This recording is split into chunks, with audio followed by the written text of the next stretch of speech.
नमस्कार, आप जुड़े हैं वाडला एक्सप्रेस के साथ। मैं हूं दीपक बौद्ध।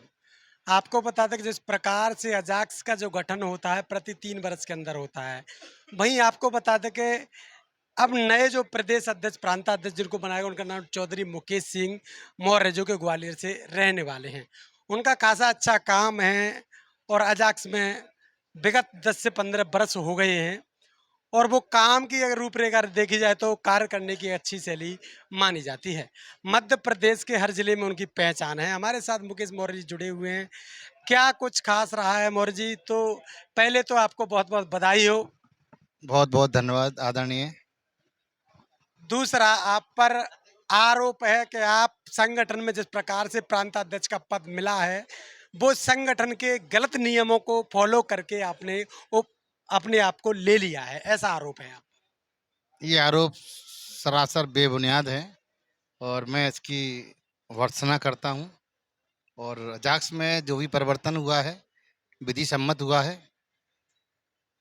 और आपको ज्ञात है जिस प्रकार का जो आरोप हमारे ऊपर लगा रहे हैं वो पिछले 11 वर्ष से अघोषित रूप से अजाक्स के प्रांत अध्यक्ष का पद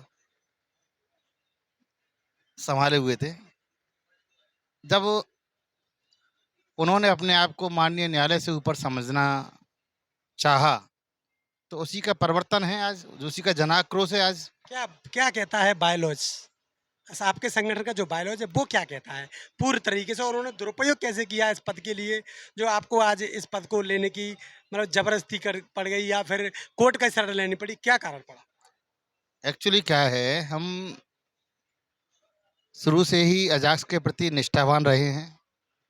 मैं इससे पहले अजाक्स का प्रांतीय महासचिव रहा हूँ, उसके बाद प्रांतीय सचिव भी रहा हूँ मैं। उसके बाद में मेरे को जब पूरे मध्य प्रदेश में अजाक्स सोने की ओर चली गई थी, उस समय मुझे ये कहकर अजाक्स के जिलाध्यक्ष का दायित्व सौंपा गया था कि मुकेश जी, आप पे हमें विश्वास है, आप ग्वालियर में मृत प्राय अजाक्स को जीवित करने में बहुत बड़ा योगदान दे सकते हैं। उसी के तहत मैंने उस जिम्मेदारी को स्वीकार किया और उस 26 दिसंबर 2014 को मैंने अजाक्स का जिलाध्यक्ष का उल्टा, मतलब प्रांतीय महासचिव और प्रांतीय सचिव के बाद में उल्टा मैंने अजाक्स को प्राणवायु देने के लिए मैंने इस दायित्व को ग्रहण किया। और उसके 1 साल बाद ही मैंने ग्वालियर के मेला ग्राउंड में 13 दिसंबर 2015 को प्रांतीय अधिवेशन पहली बार मैं भोपाल से लेकर ग्वालियर लेके आया। उसमें हजारों की संख्या में लोग शामिल हुए। उसमें माननीय मुख्यमंत्री जी भी शामिल हुए और मध्य प्रदेश के कई मंत्रीगण और सम्माननीय बहुत सारे अधिकारीगण और शासन के प्रतिनिधि सम्मिलित हुए। और कार्यक्रम को भव्यता के उपरांत मुझे अगले ही माह इसी प्रांत ने मुझे पद से निष्कासित कर दिया और मुझे बीच में हटना पड़ा। उसके बाद में इन्होंने चुनाव की घोषणा कर दी। चुनाव में मैं निर्विरोध फिर से जीत के आया। उसके बाद में इन्होंने मुझे फिर हटा दिया। उसके बाद में फिर मैं माननीय न्यायालय की शरण में गया, क्योंकि मेरा जो चुनाव हुआ था पूरा वैधानिक प्रक्रियाओं को फॉलो करते हुआ था। तो इसलिए मुझे माननीय न्यायालय ने स्टे ऑर्डर दिया और स्टे ऑर्डर के बाद में मैं लगातार 9 साल से अजाक्स का नेतृत्व करता चला आ रहा हूँ। और माननीय न्यायालय के संज्ञान में अभी हमारा स्टे ऑर्डर चल रहा है और इस स्टे ऑर्डर के अमान्य करने के कारण पर अभी कंटेम्प्ट की कार्रवाई भी की गई है। तो जब व्यक्ति अगर न्यायालय से ऊपर अपने आप को समझने लगे तो इस प्रकार का जनाक्रोश उत्पन्न होता है और उसी का परिवर्तन है कि आज हमारे सामने इतना बड़ा परिवर्तन, जो कि अपने आप को समझते थे कि हमसे बड़ा इस मध्य प्रदेश में कोई भी अनुसूचित जाति जनजाति वर्ग में नहीं है। ये उनकी जो भूल थी वो आज सभी अधिकारी कर्मचारियों ने उनको अवगत करा दी है। चलो, आपने अब आप पदाधिकारी बन गए हो, प्रदेश संभाल रहे हो। आपकी जो मुख्य जिम्मेदारी है, रिस्पॉन्सिबिलिटी क्या बनती है? अनुसूचित जाति, अनुसूचित जनजाति के चाहे कर्मचारी हों या और भी अन्य वर्ग है, उस पर अत्याचारों की भरमार है। क्या काम करने की आपकी सबसे पहली ज़रूरत है कि हम इस पे काम करेंगे सबसे पहले? एक्चुअली क्या है, अभी तक जिस प्रकार से भी जो अजाक्स का मूवमेंट चलता रहा है उस मूवमेंट से जहाँ तक मेरी संज्ञान में है ऐसा कोई भी परिवर्तन हमें देखने को नहीं मिला है जिससे कि मध्य प्रदेश के अधिकारी कर्मचारी या समाज का हमारा अंतिम छोर तक का व्यक्ति हो उसको राहत महसूस हुई हो। चाहे हमारे पदोन्नति का मैटर हो, चाहे हमारे बैकलॉग के पदों की पूर्ति का मैटर हो, चाहे रोटेशन प्रणाली का मैटर हो, चाहे रोटेशन का हो, चाहे SC/ST के अधिकारी कर्मचारियों के साथ अन्याय का मैटर हो, किसी भी स्तर पर प्रांतीय अजाक्स के पूर्व पदाधिकारी हम लोगों को न्याय दिलाने में असक्षम रहे हैं। और सबसे बड़ा एक और काम रहा है जो अनुसूचित जाति अनुसूचित जनजाति का ही है। 2 अप्रैल में जो केस लगे थे SC/ST के लोगों पर, उनको अजाक्स ने क्या भूमिका निभाई अभी तक? और वो केस वापसी की चल रही थी। अपन मुख्यमंत्री से बात करेंगे, राज्यपाल जी से बात करेंगे, लेकिन वो बात नहीं कर पाए। इस संदर्भ में मैं आपको अवगत कराना चाहता हूँ कि जो 2 अप्रैल जो आंदोलन था, इसमें हमारे समाज के कई होनहार बच्चे काल के गाल में समा गए और इस दौरान हमारे बहुत सारे लोगों पर FIR दर्ज हुई। इस प्रकरण को लेकर हम माननीय मुख्यमंत्री जी के समक्ष भी गए, क्योंकि हम जिले का नेतृत्व कर रहे थे, तो प्रांतीय नेतृत्व सर्वोपरि रहता है। हम लोग है ना प्रांत से बाहर जाके कोई भी काम नहीं कर सकते, लेकिन जब हम लोगों ने अपनी जिम्मेदारी बहुत अच्छे तरीके से निर्वहन किया उसका, और उसका बड़ा लेवल पे संदेश गया, तो उसके बाद में माननीय मुख्यमंत्री जी ने 2 अप्रैल प्रकरणों को वापस लेने का जिम्मेदारी ग्वालियर अजाक्स को दी। और उसके तहत हमने माननीय मुख्यमंत्री जी और माननीय श्रीमंत ज्योतिरादित्य सिंधिया जी से बैठक आयोजित की ग्वालियर के प्रेस्टीज कॉलेज में, और उसके उपरांत माननीय मुख्यमंत्री जी ने उन केसों को वापस लेने की प्रक्रिया संपादित की है। लेकिन इसमें अभी एक रोड़ा आ रहा है, वो माननीय उच्च न्यायालय से उसके लिए राय ली जा रही है कि इसमें जो गंभीर अपराध थे, जैसे कि 307, 308 इस प्रकार के जो अपराध थे, उन पर अभी है ना विधि सम्मत राय ली जा रही है। जैसे ही वहाँ से राय क्लियर हो जाएगी, और मैं समझता हूँ 2 अप्रैल के सारे प्रकरण वापस हो जाएंगे। अब सबसे बड़ा एक और मुद्दा चल रहा है अनुसूचित जाति अनुसूचित जनजाति के लोगों का, ये जो छात्रवृत्ति का पिछले वर्ष का छात्रवृत्ति नहीं आया है, चाहे वो कॉलेजियम का हो या फिर वो स्कूल लेवल का, वो छात्रवृत्ति पे भी आपका कोई राय बनता है?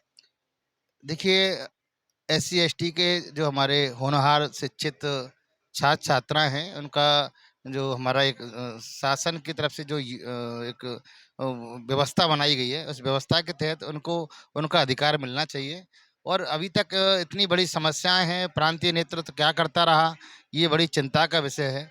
मैं आपको ज़्यादा नहीं कहते हुए इतना ही बोलूँगा कि अभी आप मुझे 6 महीने का समय दीजिए। मैं 6 महीने में आपको इतना बड़ा परिवर्तन करके दूँगा कि हमारे अजाक्स के पूरे मध्य प्रदेश के लोगों में एक ऊर्जा का संचार होगा। उनकी जो भी विभागीय समस्याएँ हैं, उन सारी विभागीय समस्याओं को उनके विभाग प्रमुख से मिलकर मैं उनके विभाग में ही उसका निराकरण करा दूँगा।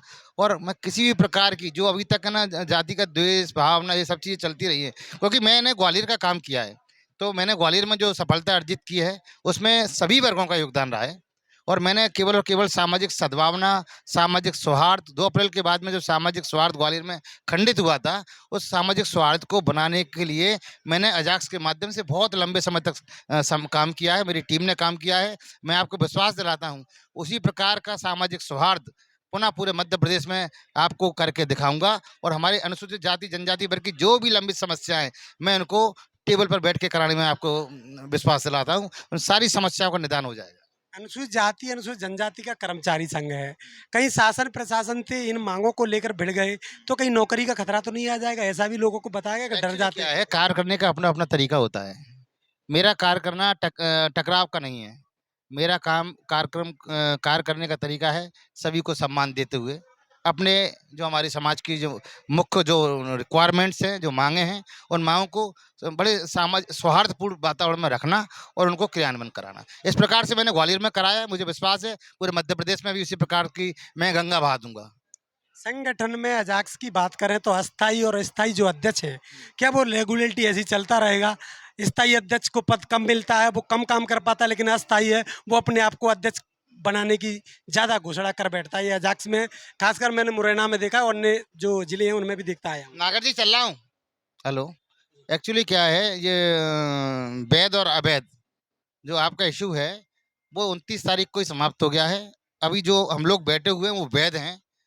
और अगर ये 12 अगस्त को जो साधारण सभा की बैठक जन्मदिन की आड़ में आयोजित करने जा रहे हैं, हम लोगों ने इसकी निंदा कर दी है और हम इस कार्यक्रम का बहिष्कार करते हैं।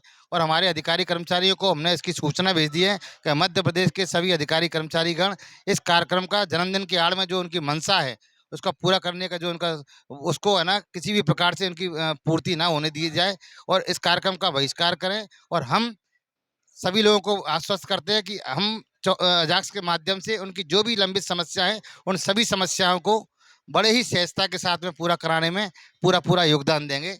और 12 अगस्त 2023 को जो हिंदी भवन में जो कार्यक्रम आयोजित किया जा रहा है वो कार्यक्रम अगर अब भी आयोजित किया जाता है तो हम इनके खिलाफ वैधानिक कार्रवाई करने के लिए विवश होंगे। तो जिस प्रकार से अजाक्स ने जो कार्य करने की श्रेणी है वो अपनी उजागर कर दी है।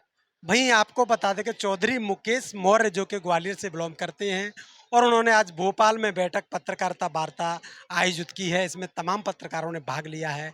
प्रदेश भर के बड़े बड़े पत्रकार यहाँ पर मौजूद रहे थे और मैं भी मुरैना से आकर आपके बीच में जुड़ गया। तो देखते रहिए वाडला एक्सप्रेस। जी। Okay, okay, okay. जी, जी।